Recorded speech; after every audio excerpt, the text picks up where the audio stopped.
Karangira wiyahuye ye usanga umuhungu ari wirirwa nyine ufite abakobwa benshi arya buri ikintu nkundira abahungu uba wiyumva nk'umuhungu wo muri legend urikumva ukavuga ngo mfite umubebe umwe nkunda ariko mfite n'abandi bana nitamo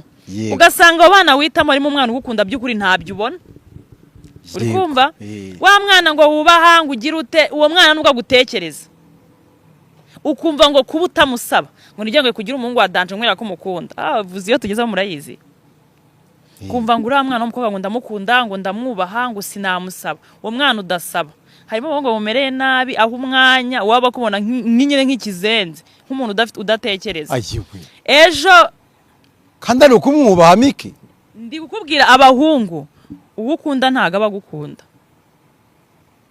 uyu mpamvu atamusaba abamukunda amwubaha ni nyine ikibazo cy'abahungu wanga kumusaba akavuga ngo ndayandya bakanaka ngo ubu ntago mbakunda ndega abo ngabo uri kurya nabo bafite ababakunda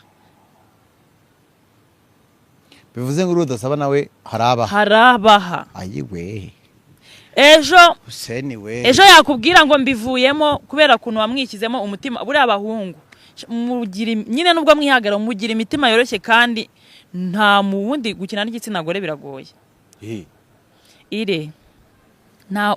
umukobwa arakubyara akugendana mu nda amezi 9 wenda wo muri kumwe se wakubyaye ko wakubyaye n'umukobwa ngiye nkugendana amezi 9 mu nda kugira ngo ayo mezi 9 yamare nuko nitwararitse nkaryama kutarya nyine nkaryama nabi kugira ngo ukunde ubeho ndakubyaye ndakureze nkugishe kuvuga ngize uturakuze ubwo uri kumva wandusha ubwenge mbwira